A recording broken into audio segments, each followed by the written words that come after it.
everyone. Today I'm going to be showcasing some incredibly exciting ways to re-experience many of your beloved video game classics.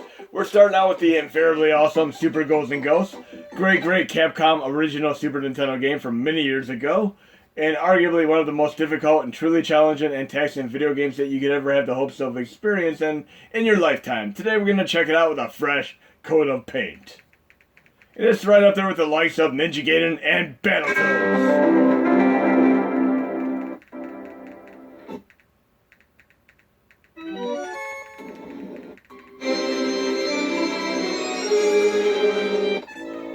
And we're starting out with our standard graphics and music right now. Everything's fine and dandy. But I'm going to go into the RetroArch settings and do a little bit of a tweak here. I do have RetroArch Extreme installed. Quick menu, shaders, load shader preset. And I'm going to load this nifty shader that I'm a big fan of from many emulators over the years. 2XL. Resume, and we'll have a nice clean appearance with these the nice shader going on here. 2XL. And we're going to up the ante a little bit more and update the soundtrack as well. Cue in the electric guitars, CD soundtrack, activate! Absolutely digging it. And now we actually need a weapon. We're not going to get anywhere in this game without a weapon, so we're going to go back to this first pillar and jump, and we'll actually have a little bit of an RNG going on here, random number generator, and hopefully I'll get my favorite weapon in the game, the crossbow. Yes! I can make it through the entire game with just the crossbow. Well, let's see how far I can make it in one life here. No, I do not want the fire torch. It is a bad weapon to use in this game. This crossbow is essentially like having a spray gun in Contra. You'll get far with it. And I'm a big fan of this, and right now, we're actually playing an MSU1 version, which is essentially a Super Nintendo game with a full CD soundtrack, and there are a ton of these, all nifty games, incredibly awesome in action. And I've done an MSU1 tutorial last year, so definitely check it out. And I'm going to be showcasing several games today that benefit from having updated music and or graphics and such. But we're going to see how far I can make it in one single life here in this incredibly challenging game. Maybe I'll even get lucky and make it to the end boss in the first stage.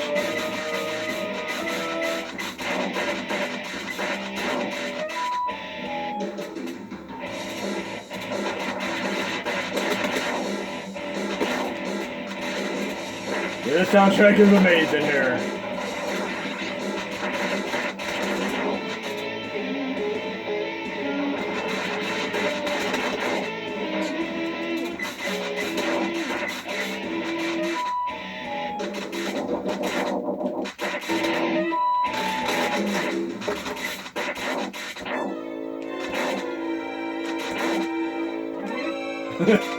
So far, so good. I might have a chance to actually beat this stage.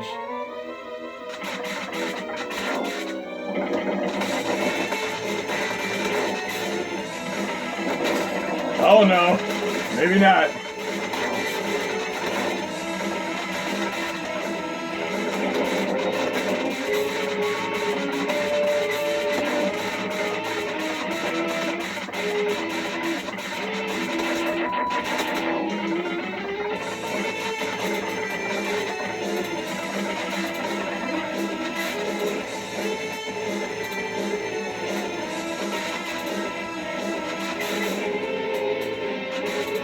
We all remember this part.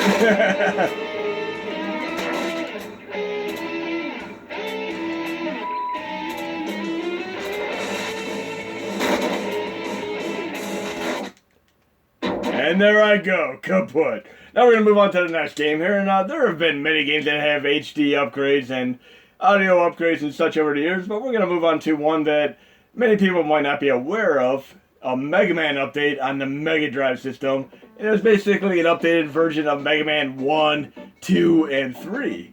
Kind of like we've had with Mario All-Stars and Mario 1, 2, and 3, along with Lost Levels as an added bonus. But we're going to move over to the Mega Drive version of Mega Man Wily Wars right now, which is essentially Mega Man 1, 2, and 3 with updated graphics and, of course, music. Incredibly awesome. Was never released in the United States where I hail from, but I would have absolutely imported it or bought it if I would have had an ample opportunity to. But this is one of many examples today that I'm going to be showcasing. And I'm also going to be introducing you to something incredibly cool later on in the video. HD NES games. Yes, true HD NES games. And you're going to be able to run these on your PC as well as the Mini. And we're working on getting them to run faster on the Mini. But right now they run incredibly slow. Just as bad as Sega Saturn and Atari Jaguar for the interim. But we're going to load Mega Man 2 here for a moment. And obviously, out of the first 3 Mega Man games, Mega Man 2 is by far the best of the bunch, but I love all 3.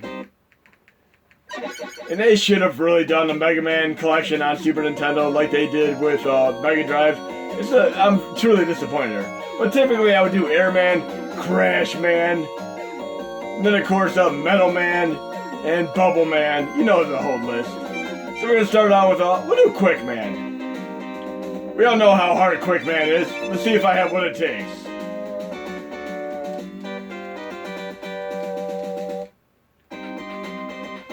Now I'm going to do 2XL here as well.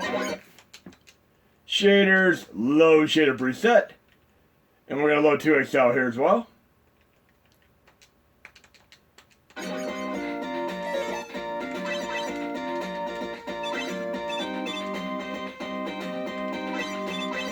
You start out the level minding your own business, you don't realize how crazy this level really is the first time you play it.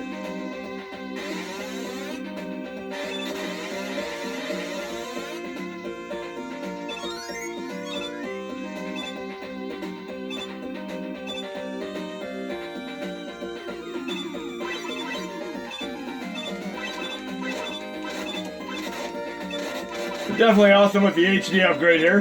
Now I'm going to be coming on to the very, very difficult part next.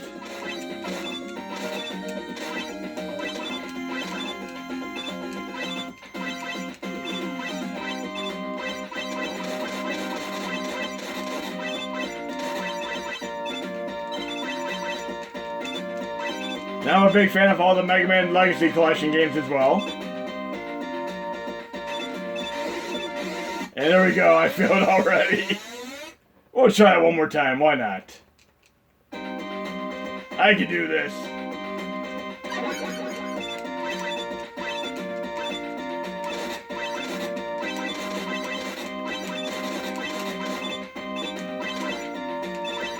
Kinda wish I had my slide attack and my charge blast here.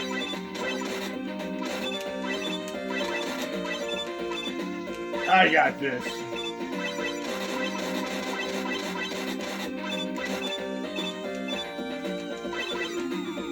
But yes, I love the Mega Man Legacy Collections, all 4 of them, incredibly awesome. I also love the Mighty Number 9, which is made by the original Mega Man creator.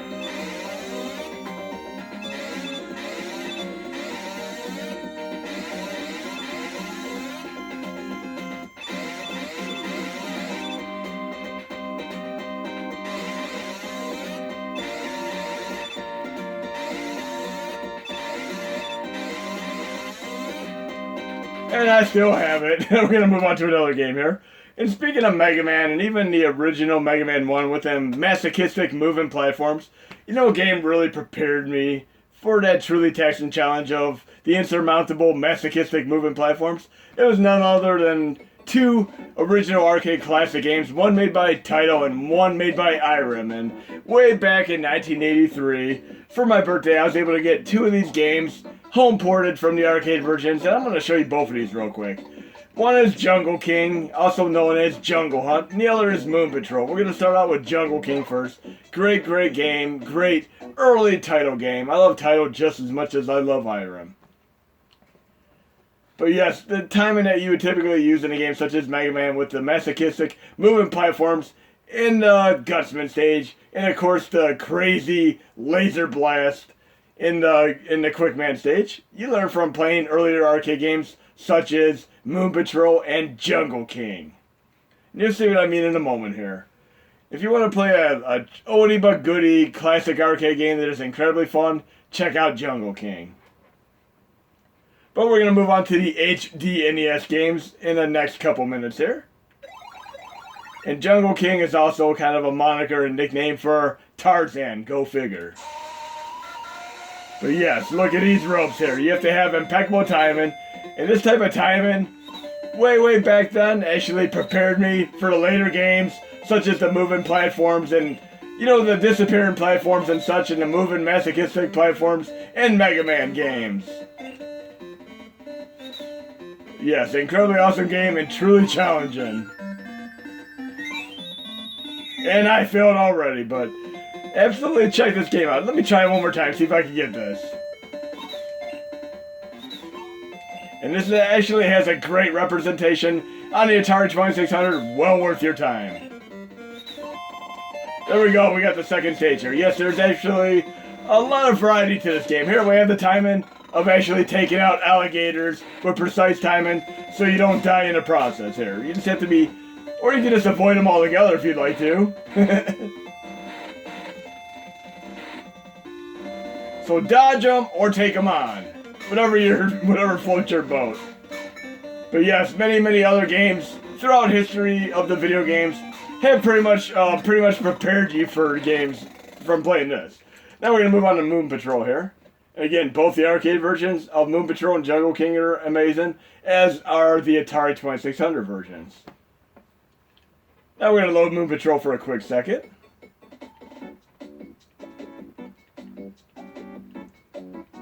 And most people, when they're playing arcade games, they're like, oh, I want to play Pac-Man, I want to play Donkey Kong, I want to play Double Dragon. Not everybody's going out of their way to play Moon Patrol or Jungle King, so definitely check out these incredibly long-lost, forgotten arcade games. Here's Moon Patrol.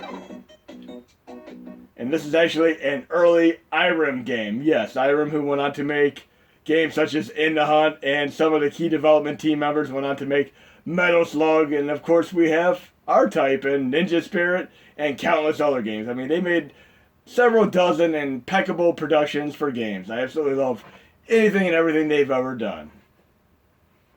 What, Data East and Taito are two of my other favorite arcade companies.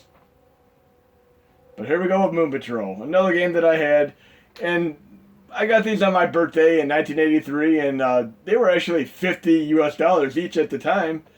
And we also had the video game Crash in late 83, early 84, and pretty much every single video game on the market dropped from $50 in value to 88 cents in value. Right now, since I'm not running the border, I'm going into RetroArch video settings.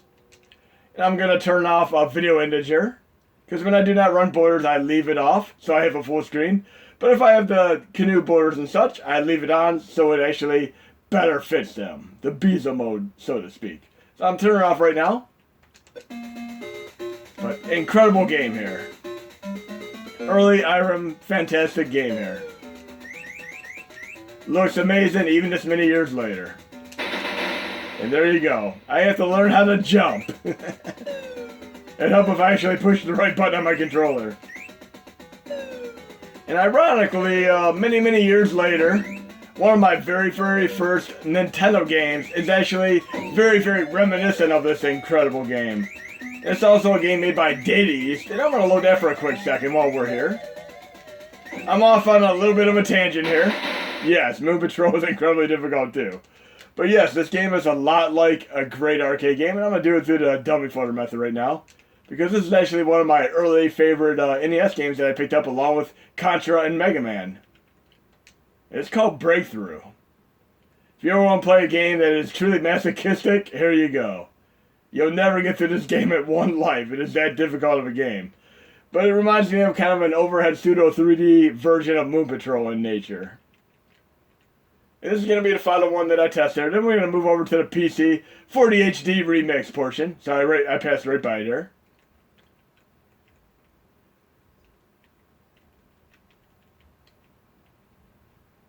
There we go. But yes, this is like an updated version of Moon Patrol in essence. There's a lot of the same style of gameplay here. Great Data East game, and this was also released on the Nintendo. Let's see how far you can make it in this game in one single guy. It is not easy at all. But yes, it's a lot like Moon Patrol, as you can see.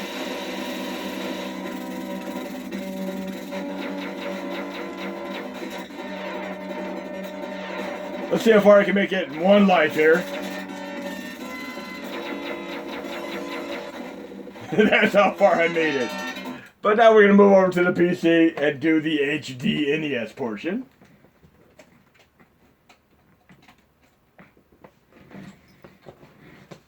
And again, you're going to be able to run these on your PC for now. But we're working on getting them running better on the Mini. So you're going to have, and it's going to be in the core set update. But you can go into the extras folder now. I put it on the Mega NZ link for right now. It'll be right in an HD NES folder. Right here, HD NES. You essentially extract this Mesen. Once you extract it, you're going to take the HD packs and extract them right into the same directory. So basically, I'm just going to take that HD packs right here and put it right in the Mesen directory. And I'm going to extract it right to this folder. Then when you open up the emulator, you're going to have to load a game, and you're going to see in a moment here. I'll do a little brief tutorial on this, but I'm opening up the emulator right now.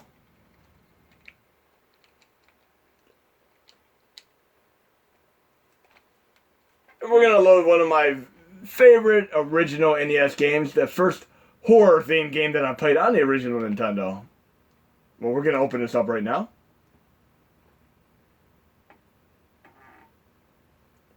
And here we have a little bit of a technical difficulty. Okay, here we go. We're opening up the original Castlevania here for a quick moment.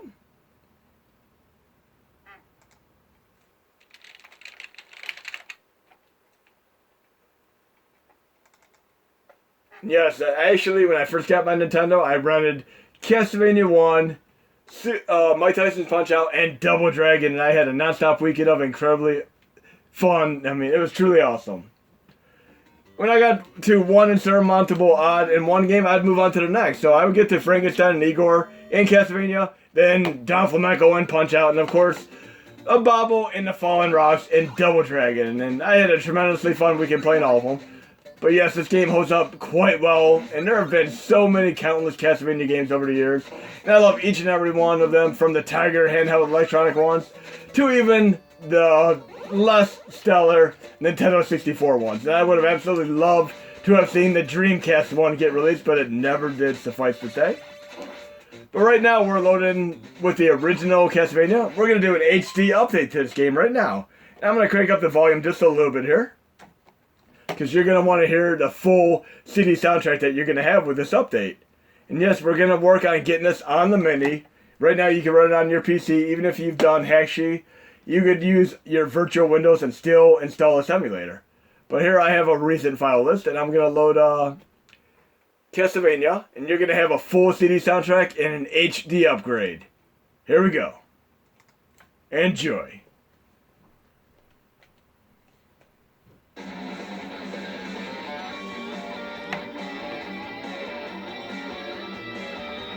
Absolutely awesome. It is absolutely genius the way they pulled this off. They essentially recorded the entire game and have all the sprite locations recorded to a text file that can be accessed for the sprite locations, and then a bunch of pings are generated afterwards. I'm going to show you this. But they're generated and they can be replaced with high definition ping, sprite replacements. I'll show you after I do a little demonstration here.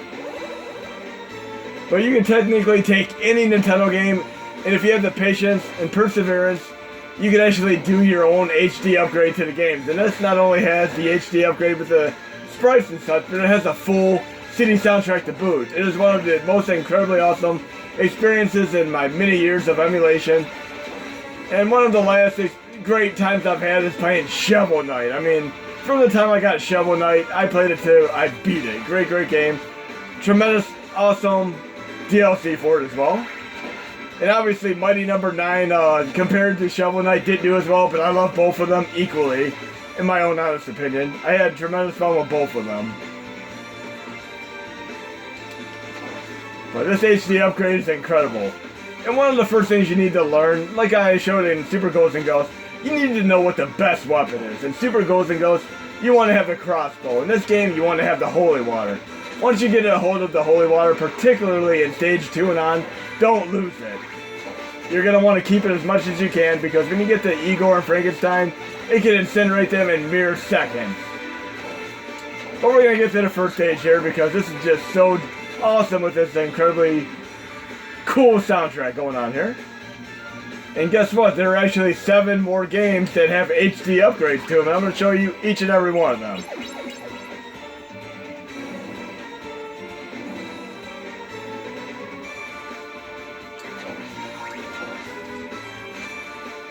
So cross your fingers, guys and gals. Hopefully we'll be able to have this running full speed on the Mini. But right now it only runs about 7 to 11 frames per second on the Mini, unfortunately. But we're doing everything we can to get it running as well as I am running this on my PC right now. And notice I don't have the holy water anymore because I do not need it for the first stage.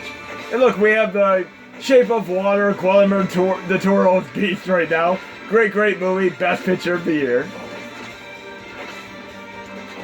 But yes, you'd want to use the holy water for pretty much every stage after stage 1. I mean, if you have trouble with the Medusa heads, use the boomerang, but typically I use the holy water. I haven't used the holy water for stage 1 half the time, but I'm actually going to use the axe. And there's actually one little exploit you can use in a game to your benefit on nearly every boss. And you'll see me use it on the first boss here, once I pick up the axe here in a moment.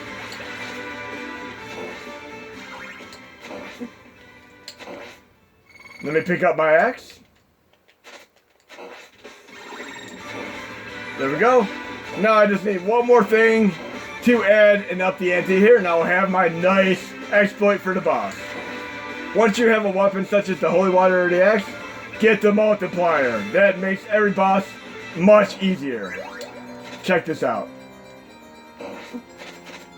It's pretty much like having a weapon in Mega Man 2 and being able to incinerate a boss instantly. Look at that. Now listen to the incredible awesomeness of this custom OST the moment I pick up the orb here. Awesome stuff here.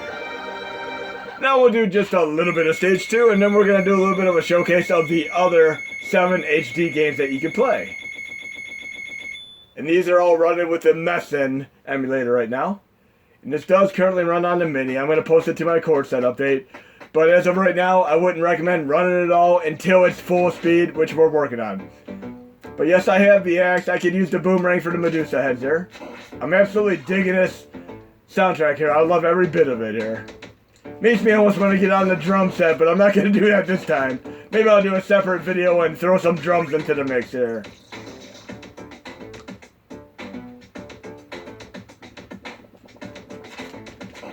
The drum beat here is actually very similar to earlier KMFDM music from the 80s, before they turned harder edged. But we're going to move on to some more HD upgrade games here. Speaking of Irem, we're going to load another Irem game right now. We're going to load the Great Kung Fu, with also an upgrade. And here, yes, it's made by Irem. And anytime I ever played a game Kung Fu, I think of Jackie Chan. Yes, it's either Jackie Chan or Bruce Lee in nearly every video game, but this is very much Bruce Lee to me, or Jackie Chan, should I say, sorry. But look, the nice updated visuals here, very cool. This is like a whole subgenre of beat 'em up, left-right, punch-kick games, where one single wrong misstep or move could be the end of your character within a split second. You'll see what I mean. If an enemy grapples me, I'm pretty much done for. I'll give you an example. Look at that. That's how quick your health can deplete. And there are actually a whole set of games like this, such as not Little Nicky, Kid Nicky, Vigilante. And Vigilante is also an Irem game, by the way. I've showcased that in my Irem video. Great game here. Absolutely digging this HD upgrade here.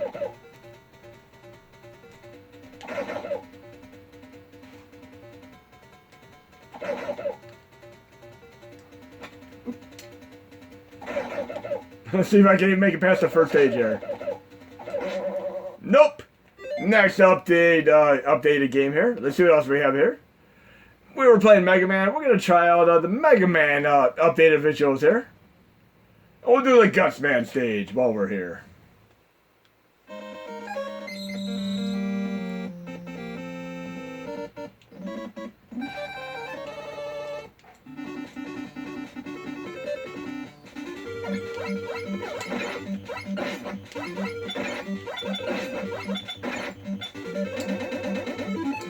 And we're gonna actually do a little bit of a 2XL here, just like I did on Mini. We're gonna go in the video filter, and I'm gonna do Super 2XI, which is essentially the same filter.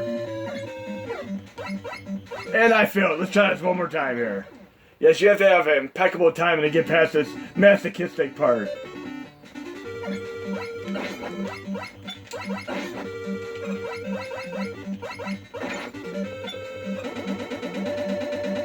Okay, looks like it's gonna be third time the charm here. Yes, you have to actually make it past the hard-hit enemies to get there in time.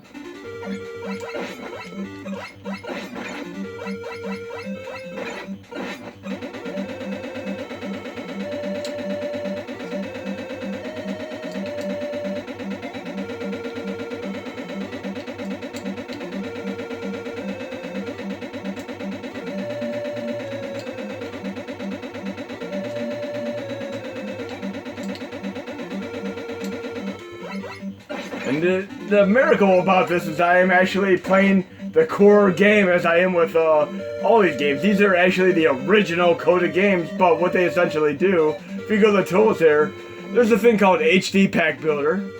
It records the entire game, and it does sprite locations for them. I'm going to give you an example here. I'm going to go right to the HD packs. We'll go to the Mega Man one.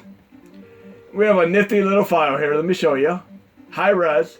It records the entire game and places each and every sprite in the entire game into a text file, and they can all be drawn from, and then it generates them into this folder, and then you could go back and replace them with the same name pings, and essentially have HD sprites in the place of the generated sprites from the original game. And that is basically what it comes down to, but it takes an incredulous amount of time to do this, and I absolutely thoroughly respect the time and efforts of everybody who's been involved and doing these 8 incredible games, and each and every one of them is awesome. And they've actually done a Metroid and Zelda one, but they just have not released them. But maybe one of you will try doing this. It's like making a game where you spend about an hour to get a minute of gameplay. This is going to take a lot of effort to pull these off, but it's incredibly awesome as an end result. So we're going to try out a few more games here. We'll do the original Donkey Kong with updated visuals now. Now I'm going to turn off the 2XL filter. Because not every game's going to benefit from the filter. Very, very cool here. Looks very, very cartoony. Awesome. Yes, I am playing the original Donkey Kong game. It's the exact same game, just with all the sprites replaced with these HD sprite replacements. Really, really cool here.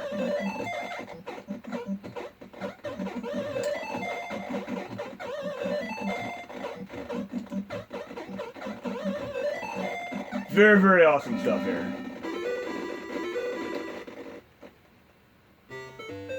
Okay, we got a few more to test out here.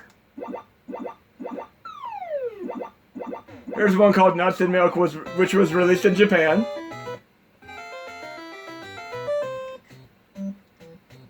Almost like a pseudo Donkey Kong Jr. in nature. I don't know much about this game, to be honest.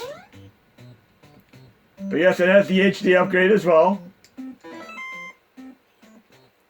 It would have been nice if we would have had Metroid and, of course, Zelda, but it's still possible. Okay, we got a couple more to try out here. Super Mario Brothers. Look at this. Cool. You gotta love pop-ups that happen when you're doing videos. Remember I was talking about Ninja Gaiden Trilogy?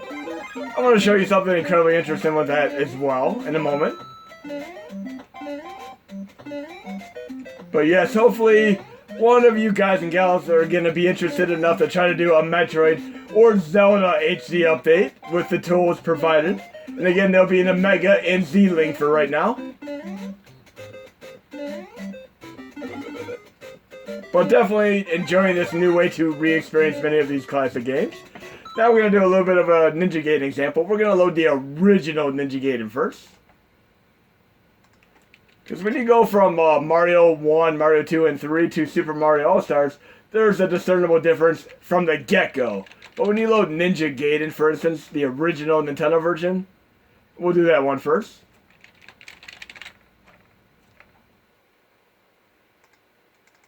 We're going to load the original Ninja Gaiden. And you're going to pay attention to the palette. It's kind of bland overall. Very, very standard. But what you don't realize is there's less of a difference between Ninja Gaiden 1, 2, and 3 versus Mario 1, 2, and 3 and Super Mario All-Stars and Ninja Gaiden Trilogy for these. But when you go from this game to Ninja Gaiden Trilogy back to back, you notice the difference immediately. But if you go maybe a month or two, you wouldn't notice the difference. But look at this, kind of bland. But right now we're essentially going to load an HD update of Ninja Gaiden using the palettes and a few other tweaks from the Ninja Gaiden Trilogy on Super Nintendo. And you're going to notice an immediate difference in the palette here, which is incredibly awesome. Much more colorful from the get-go. Just watch.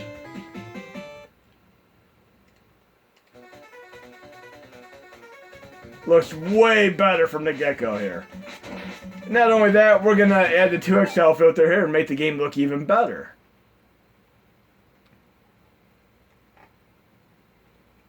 Super 2XI. And look how nice that looks. It looks like it is truly the Super Nintendo Ninja Gaiden Trilogy now. So not only does this HD update here have the palettes and such from Ninja Gaiden Trilogy, but the parts of Ninja Gaiden Trilogy that were removed from the games that were originally in Ninja Gaiden 1 and 2 are actually reinstated in this one. So this is actually a definitive version of Ninja Gaiden 1 and 2 with the HD updated graphics here. Very, very cool stuff here.